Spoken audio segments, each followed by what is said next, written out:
Seja muito bem-vindo, estamos de regresso para mais um programa Em Busca da Verdade. Aqui estamos nesta segunda temporada, que já vai bem avançada.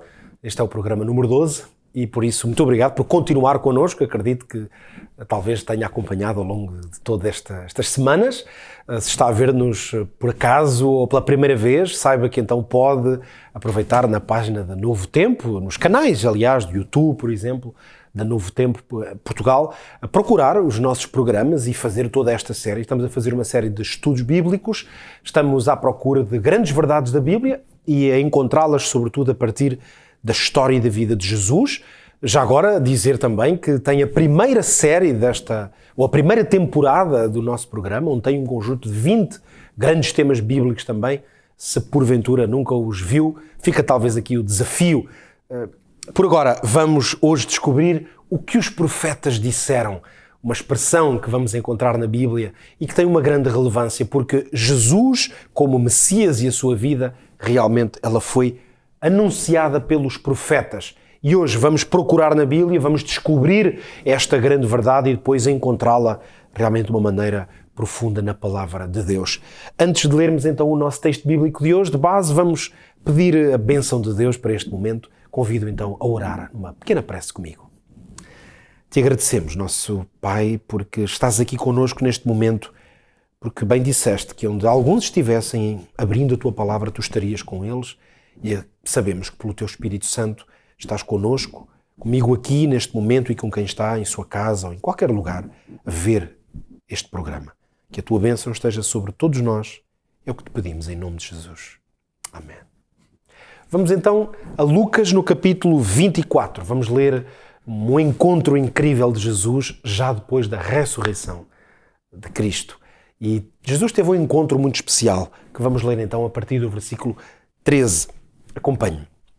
Diz o texto: Eis que no mesmo dia iam dois deles para uma aldeia que distava de Jerusalém 60 estádios, cujo nome era Emaús. Iam falando entre si de tudo aquilo que havia sucedido e aconteceu que, indo eles falando entre si, fazendo perguntas um ao outro, o mesmo Jesus se aproximou e ia com eles. Mas os olhos deles estavam como que fechados, para que o não conhecessem. E ele disse-lhes: Que palavras são estas que caminhando trocais entre vós, e por que estáis tristes?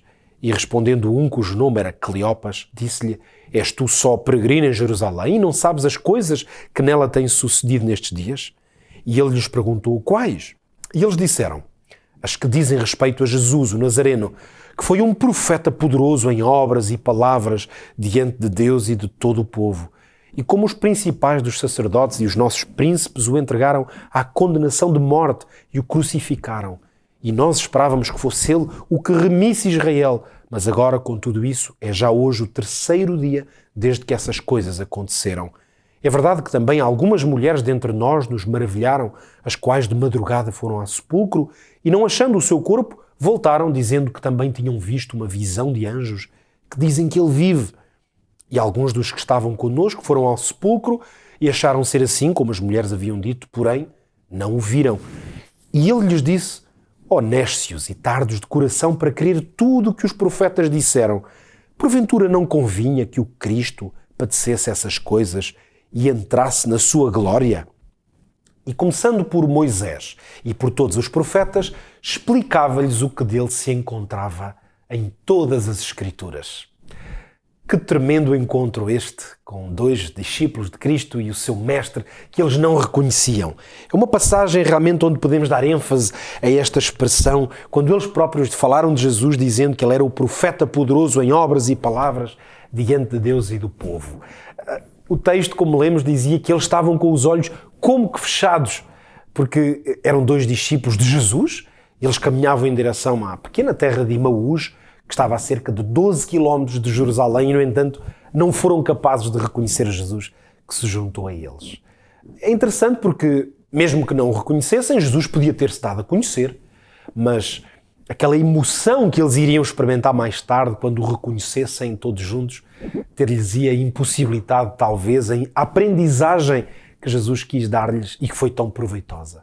Talvez teria impossibilitado a maravilhosa experiência que eles estavam prestes a viver e que ainda hoje nos pode ser muito útil. alguns cristãos, até mesmo algumas denominações cristãs, a verdade é que desconsideram em grande parte o Antigo Testamento e colocam toda a sua ênfase no Novo Testamento. Mas a verdade é que as Sagradas Escrituras, a Bíblia, que eu tenho aqui, com certeza tem também em sua casa, são um todo indivisível. Porque os livros que foram organizados naquilo que nós chamamos Novo e Antigo Testamento, eles foram inspirados rigorosamente da mesma maneira, pelo Espírito Santo, como diz o apóstolo Pedro, que os homens de Deus foram inspirados pelo Espírito Santo. E, portanto, todos estes textos inspirados são-nos indispensáveis à nossa caminhada com Deus. Ora, o versículo 21 especificamente, estes dois discípulos reconheceram que esperavam que fosse ele, Jesus, o Cristo, o Messias, que remisse Israel. Todos sabemos que na vida, muitas vezes, quando a maior expectativa que nós temos em relação a alguma coisa não se cumpre, maior é a desilusão. Ora, no caso dos discípulos, o desconhecimento do que profeticamente estava anunciado desde o Antigo Testamento, pelos profetas, sobre o Messias, foi esse desconhecimento que os levou agora à angústia e à decepção que eles tinham. E agora, estes homens, a caminho de Emaús, o que é que eles diziam ao próprio Jesus? Esperávamos que ele fosse aquele que remisse Israel. Eles estavam, na verdade, cegos para a grandeza da redenção que eles acabavam de testemunhar. Ora, o conhecimento das Escrituras, e neste caso, lembremos que as Escrituras eram aquilo que nós chamamos o Antigo Testamento, teriam dissipado tudo isto. Aliás, como depois se verificou, quando o Mestre, dizia o texto, os ajudou a entender tudo o que estava escrito.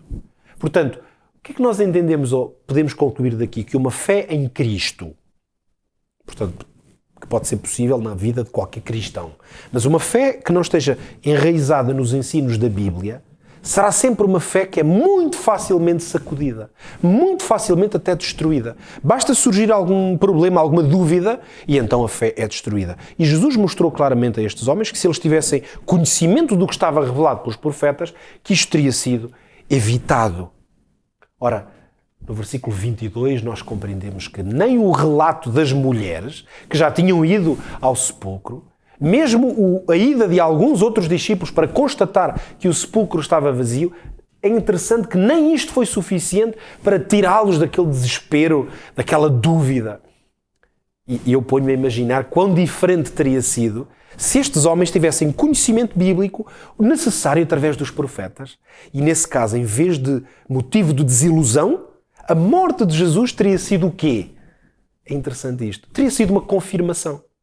Porque ainda que isto pareça até um paradoxo, uma coisa incoerente, a mesma crucifixão de Cristo, que destruiu as esperanças dos discípulos, aquela esperança que tinham de que ele fosse o Messias, esta mesma proporcionou a José ou a Nicodemos uma prova convincente dessa grande verdade. Foi logo após a sua morte, antes ainda da ressurreição, que os seus testemunhos de fé em Jesus tornaram-se públicos. Quer dizer que eles não deixaram de crer. Ora, por isso mesmo Jesus afirmou que eles eram néscios, porque a sua mente estava fechada para a verdade. O que é que os profetas tinham anunciado sobre o Messias? Será que a nossa convicção de que Jesus é o Messias prometido, ela está firme nas Escrituras? Hoje isto é uma pergunta importante. É porque muitos, mesmo crendo nos profetas, ainda resistem à ideia de que Jesus é o Messias de Deus. Mas nós não precisamos de hesitar, porque as coisas que Deus revelou aos profetas, como dizia o apóstolo Paulo, estão escritas para aviso nosso.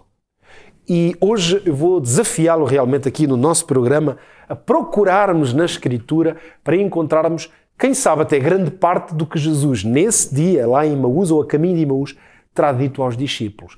Antes disso, queria mostrar-lhe aqui alguma coisa. Nós podemos hoje estar seguros que a existência de Jesus, enquanto um homem que esteve nesta terra, nós temos absolutamente provas de que isto não se trata de uma lenda.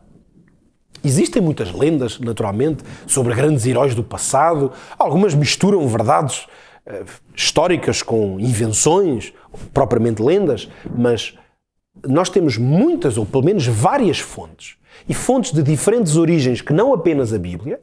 porque a Bíblia é uma fonte de qualquer forma, mas existem outras que atestam aquilo que nós podemos chamar a historicidade de Jesus.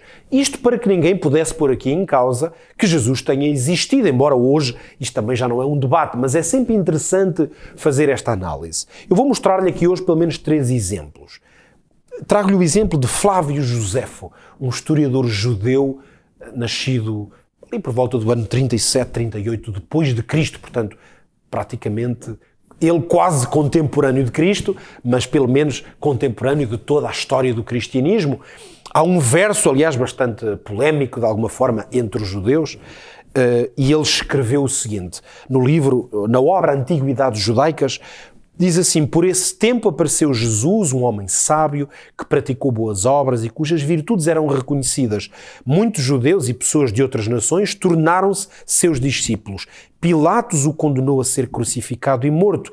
Porém, aqueles que se tornaram seus discípulos pregaram a sua doutrina. Eles afirmam que Jesus apareceu a eles 3 dias após a sua crucificação e que está vivo. Talvez ele fosse o Messias previsto pelos maravilhosos prognósticos dos profetas.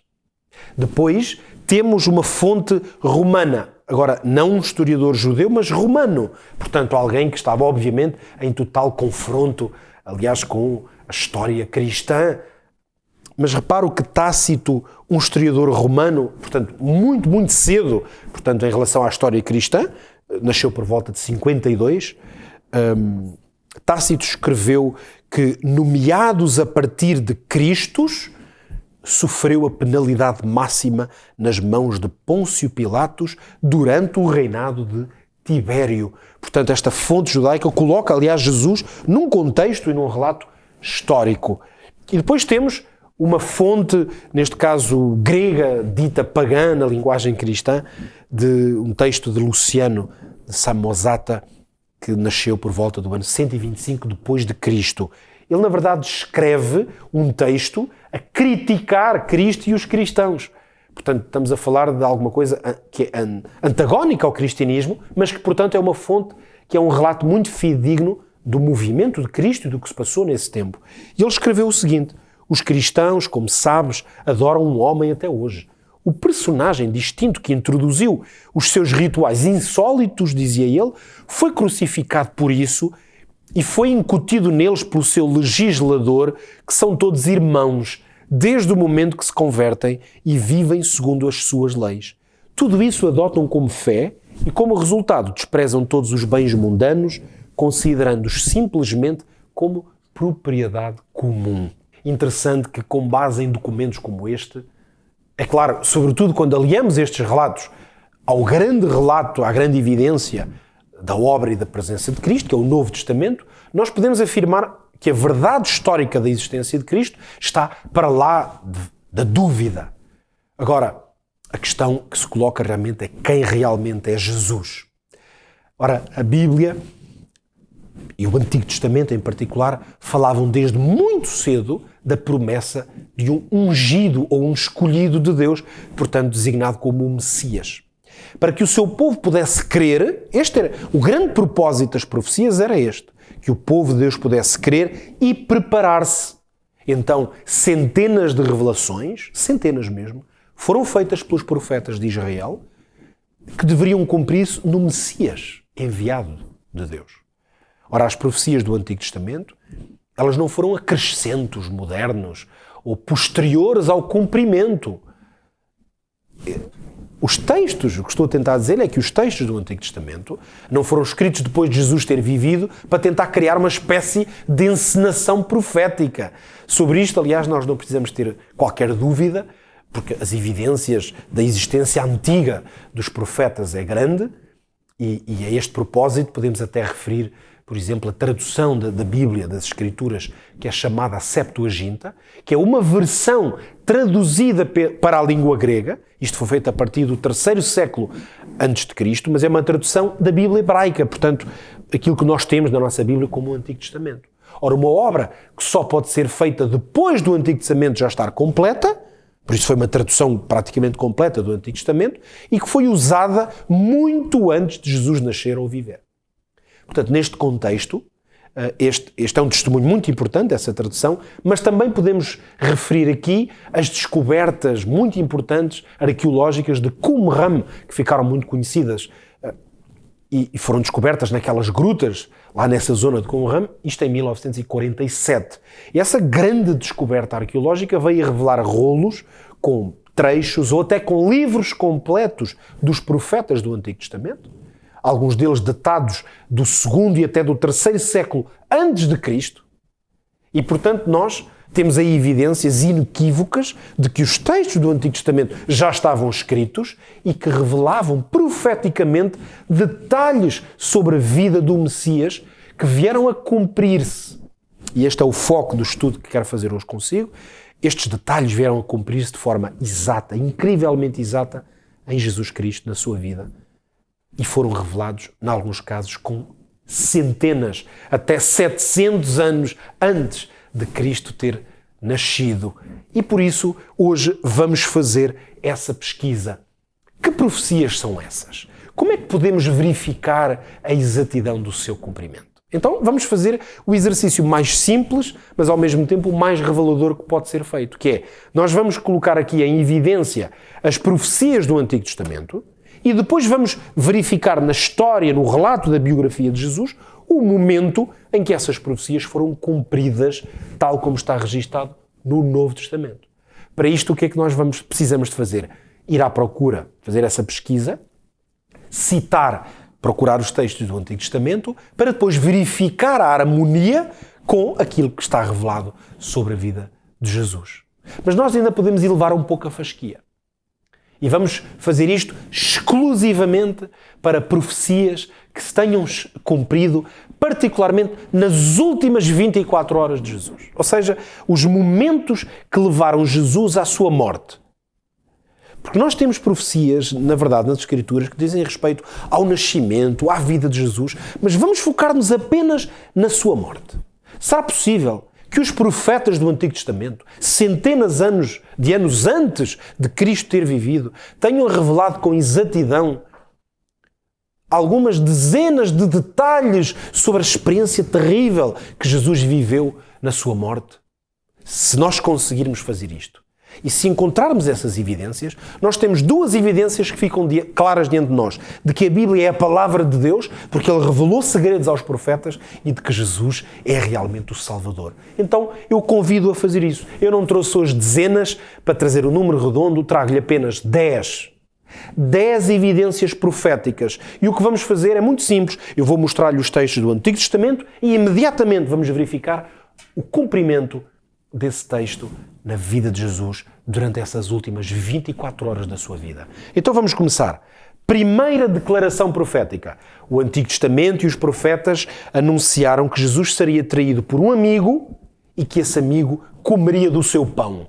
Não lhe parece incrível? Vamos ler onde é que está isto. Salmo 41. Nós encontramos nos Salmos várias indicações e revelações proféticas.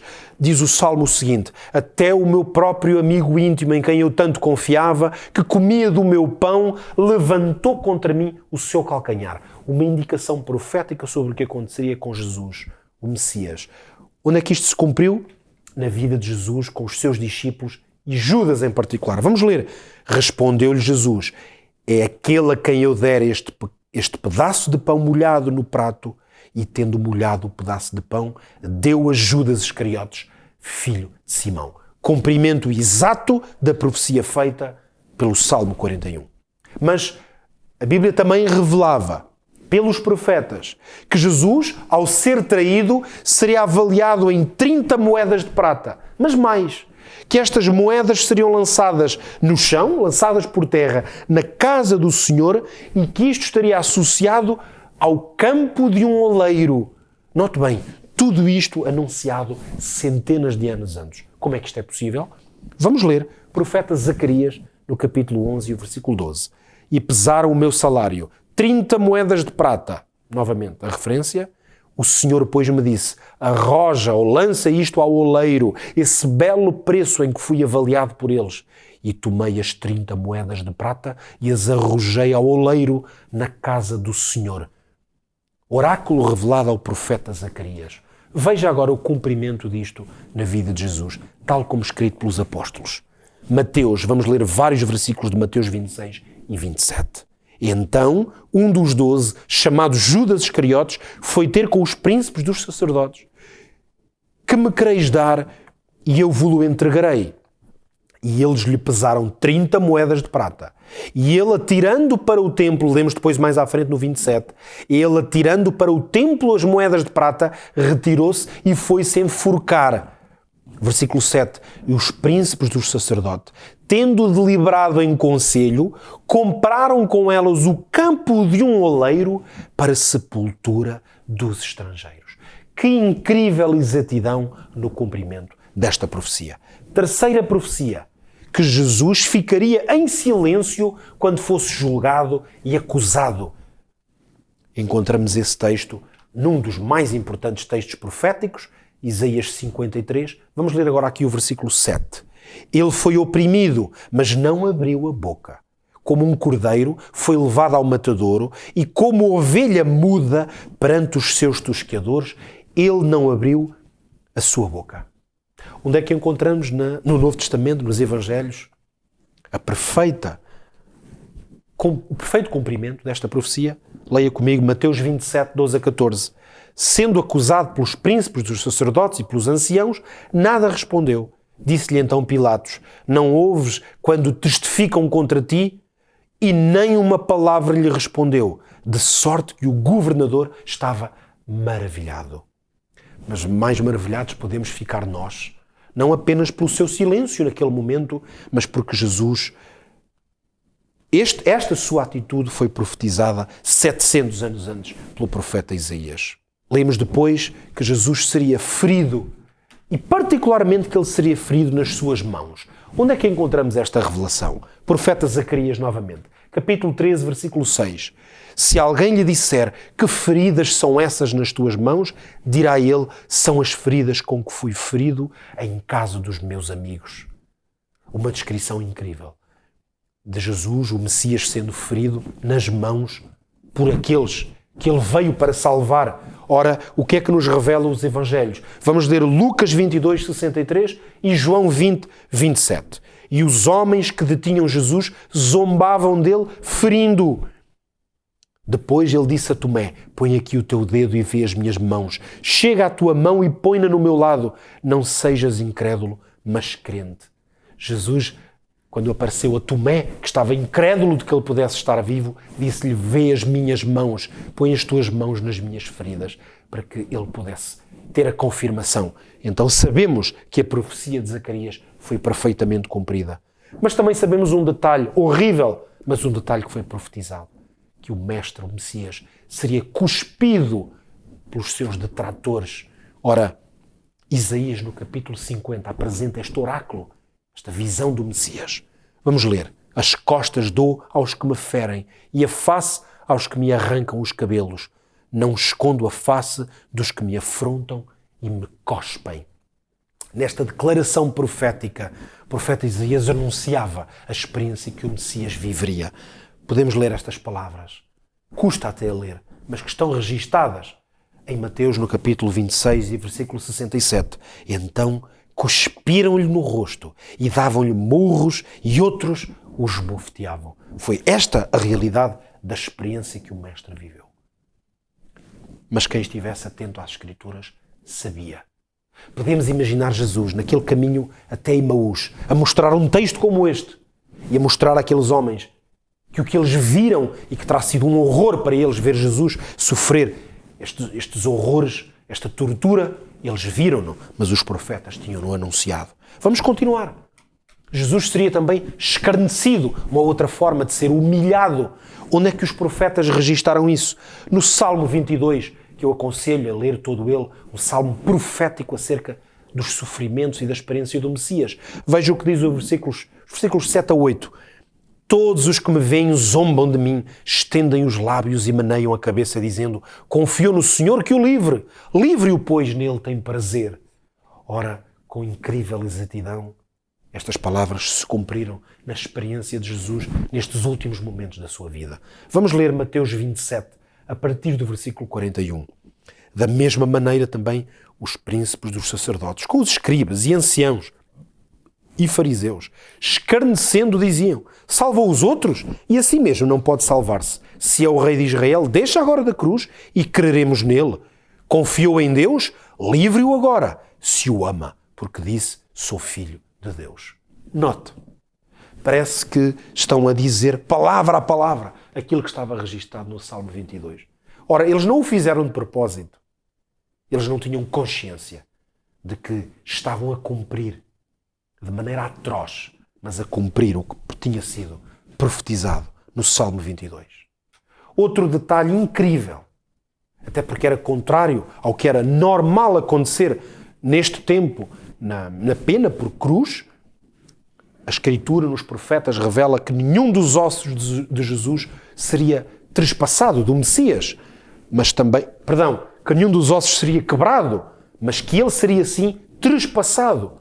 Como é que é possível? O que é que isto quer dizer? Vamos encontrar a profecia em Zacarias e depois o cumprimento. Zacarias 12:10 diz: sobre a casa de Davi e sobre os habitantes de Jerusalém derramarei o espírito de graça e de súplicas.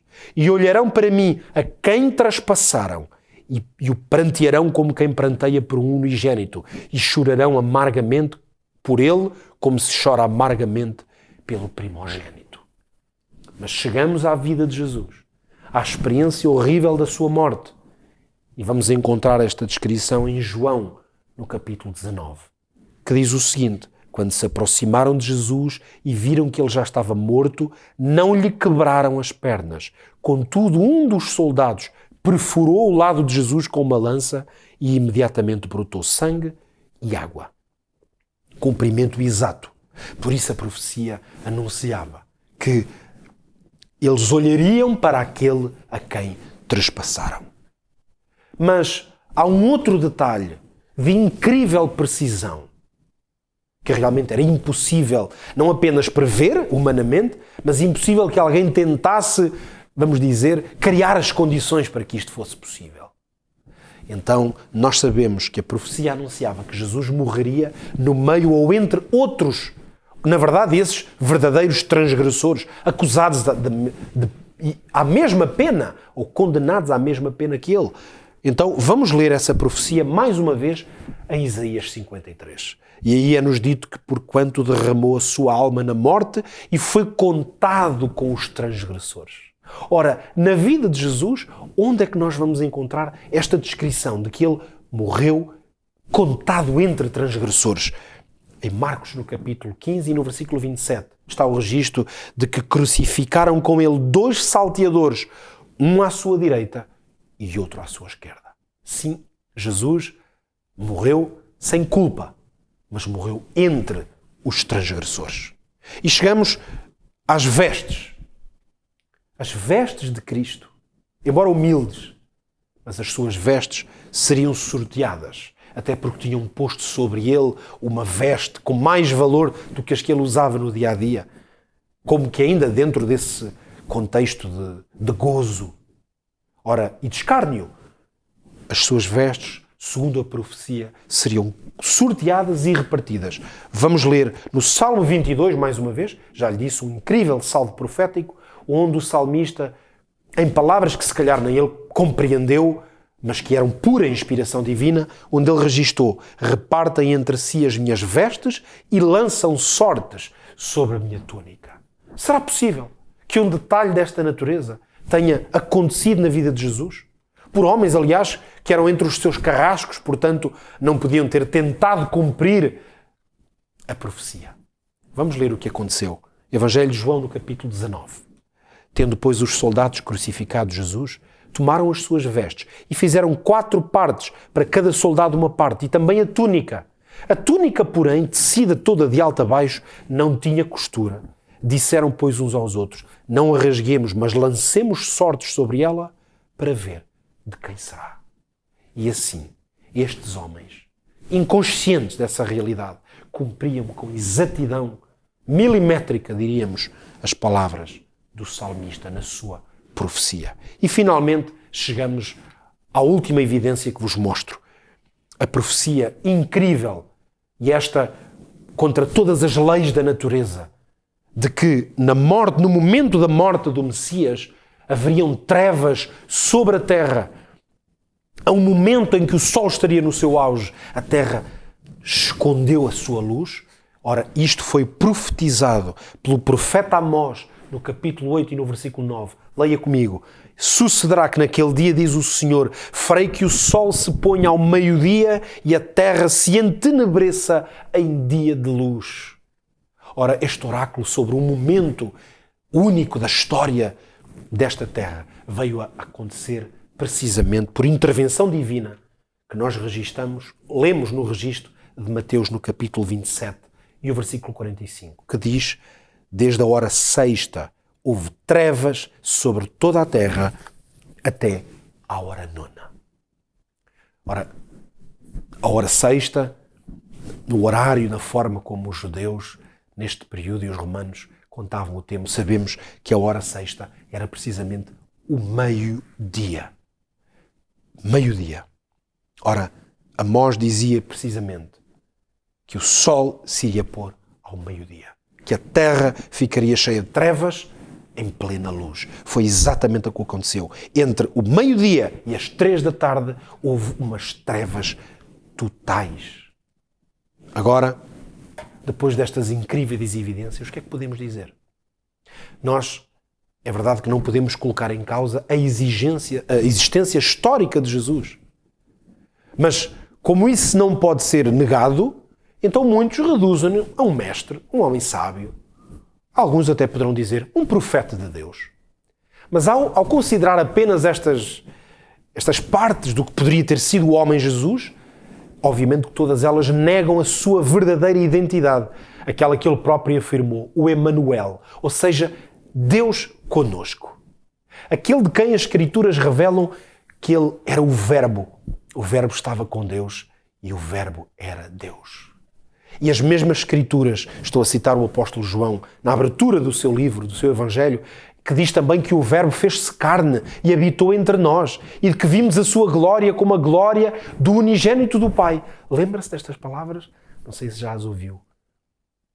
Ora, diante de tão tremendas revelações como estas que nós ouvimos aqui, nós não podemos escolher aquilo que queremos que Jesus seja. Podemos é escolher se o aceitamos na nossa vida. Nós podemos rejeitar, ver e até crer nestas evidências. Mas não podemos afirmar outra coisa que não o que está revelado. Ou Jesus é tudo o que ele disse, e então o que a profecia revela é a verdade, ou então ele não é nada.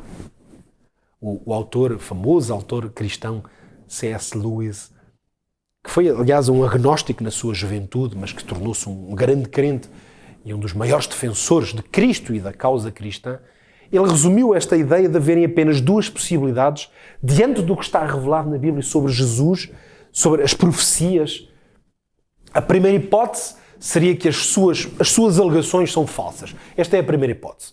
Tudo o que Cristo diz que é falso. E se ele não sabe que é falso, então ele foi apenas um lunático, um homem louco, completamente alienado da realidade, que se deu a morrer sem saber bem porquê. Mas se ele sabe, outra hipótese é que ele sabe que ele não é nada daquilo que afirmou, então nesse caso o que ele teria feito era defraudar, mentir e agir hipocritamente. Mas agora note, de uma ou de outra forma, Jesus Cristo teria morrido. E portanto, é um louco de qualquer das maneiras, e neste caso seria a própria realidade a desqualificá-lo como sendo um profeta ou até mesmo um grande mestre. Mas agora há uma segunda hipótese, então, que temos que analisar. Que todas as alegações de Jesus sobre si mesmo são totalmente verdadeiras. É a alternativa que nos resta. E nesse caso ele é muito mais do que um profeta ou do que um mestre. Nesse caso ele é Deus, Deus feito homem. Entenda que com estas 2 alternativas que analisamos aqui, isto significa o quê? Que Jesus nunca poderá ser um homem sábio ou um profeta. Porque se ele não é Deus, não é o Messias, então a sua sabedoria levou à morte, não há sabedoria nenhuma, ou então ele é o Filho de Deus. E a sua morte na cruz foi uma dádiva ao mundo inteiro. E diante disso, nós temos apenas isto, prezado amigo ou amiga, temos uma posição a tomar. é se aceitamos ou se rejeitamos a dádiva da sua vida e a sua identidade como Messias. Eu já lhe tinha dito que muitas outras profecias bíblicas eu não pude incluir aqui neste estudo, até por uma questão de tempo e mesmo para não ser demasiado extenso essa leitura. Mas, de qualquer maneira, aquelas que fizemos aqui são suficientes para atestar isto, que Jesus Cristo é o Messias prometido de Deus. E o Messias, ele veio para cumprir aquilo que estava escrito dele. Escrito na lei de Moisés, escrito nos profetas, escrito nos salmos. Por isso, quando ele mesmo afirmou, estou a lembrar-me das palavras de Jesus, em que ele disse que são as Escrituras que de mim dão testemunho, como está registado em João no capítulo 5. Ele estava a falar de quê? Do Antigo Testamento e destas profecias, precisamente, que acabámos de ler. Foram estas profecias que com certeza foram mostradas àqueles 2 discípulos no caminho de Emaús. Ao terminar este estudo, eu queria perguntar ainda, qual é a grande promessa que foi feita a todos os que reconhecem que Jesus é o Messias? E aqueles que creem nele? Essa é uma promessa incrível. E foi uma promessa registada, dita mesmo por um dos discípulos, que realmente teve o cuidado de deixar registadas estas grandes verdades, algumas destas verdades proféticas, como lemos hoje aqui vários dos seus textos. João, no capítulo 20, resumiu a ideia, nos versículos 30 e 31, a ideia do porquê este Evangelho e de ele escrever para que fosse lido por muitos. E ele disse: Jesus, pois, operou também em presença dos seus discípulos muitos outros sinais que não estão escritos neste livro. Estes, porém, foram escritos para que creiais que Jesus é o Cristo, o Filho de Deus, e para que, crendo, tenhais vida em seu nome. O conhecimento de Jesus, através das profecias, em primeiro lugar, e depois no relato dos Evangelhos, elas não têm como propósito apenas um acumular de informação. Não é a frieza de um saber intelectual que está aqui em causa. Aqui está em causa um conhecimento que nos abre os horizontes para uma vida abundante, como Jesus dizia. Essa vida abundante é em Cristo que nós podemos obtê-la. Conhecê-lo, a Ele, Jesus, e perceber a dimensão do que a Bíblia revela sobre quem Ele foi, implica na nossa vida uma decisão. Não podemos é ficar indiferentes. É por isso que nós, quando somos confrontados com a verdade de Jesus, ser o Emanuel, Deus connosco, profetizado por tantos e tantos profetas, ficamos na mesma posição do que ficou Pilatos, que teve também uma evidência de que aquele homem não era digno da morte. E, no entanto, quando perguntou: que farei de Jesus chamado Cristo? Essa era a dúvida de Pilatos. O que é que eu farei de Jesus? Hoje nós estamos diante deste mesmo dilema, felizmente por razões totalmente diferentes.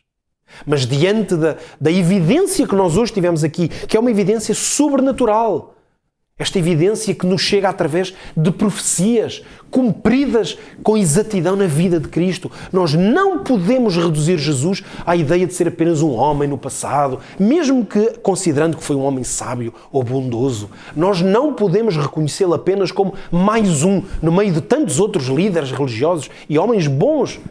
Nós somos desafiados a não fazermos o mesmo que Pilatos, que em relação à sua própria pergunta, o que farei com Cristo, qual foi a sua resposta? Lavar as mãos. Eu não quero ter nada a ver com isto. E assim ele ignorou a evidência da identidade daquele homem como filho do Deus vivo, Deus Salvador no meio de nós. Hoje, prezado amigo, a escolha está diante de si, mas digo-lhe, também está diante de mim. Não é o facto de eu estar aqui, de lhe ter trazido estas coisas, que me traz alguma garantia eterna ou plena. Está diante de nós a responsabilidade de fazer uma escolha, como fizeram com Jesus nas últimas horas da sua vida. Nós também podemos estar, metaforicamente, entre aqueles que desprezam Cristo. Ou até, quem sabe, como aqueles que se opõem a Ele e à sua palavra. Podemos até ser dos que escarnecem dele com o nosso desprezo. No limite, pelo nosso exemplo, nós podemos estar até entre os que o crucificam, porque o rejeitam e o colocam na morte, no silêncio. Uma morte, estou a falar, claro, no nosso coração. Mas ao contrário de tudo isto, nós podemos simplesmente maravilhar-nos diante deste amor profundo, maravilhar-nos e ficarmos humildemente diante de uma dádiva extrema como esta. E a nossa resposta só pode ser uma. É a ela que Deus nos chama, hoje mesmo, no momento em que me ouve. Essa resposta à qual Deus o chama é reconhecê-lo como Jesus, o Messias, o Salvador, vindo de Deus, logo o Senhor da sua vida. O que é que aconteceu com os discípulos de Emaús, que foi por onde nós começámos este estudo? Depois de eles reconhecerem que caminharam ao lado do Mestre, eles disseram: mas não nos ardia o coração quando nós o ouvíamos? É isto que vai acontecer na sua vida também. Acredita o que acontece muito na minha. Por isso é que às vezes aqui até entram aqui numa espécie de êxtase ao ler estes textos, porque eles fazem arder-nos o coração. Quando nós abrimos as Escrituras para lermos e aprendermos de Cristo, somos confrontados com este desafio. De que lado é que vamos estar? Eu desafio a que fique deste lado que vai fazer também arder-lhe o coração de fé, de graça, diante da dádiva de Jesus, e Ele vai transformar a sua vida e dar-lhe propósito e sentido. Eu oro neste momento, oro de todo o meu coração, para que Deus o abençoe e o ajude a tomar esta escolha, a ficar do lado de Cristo.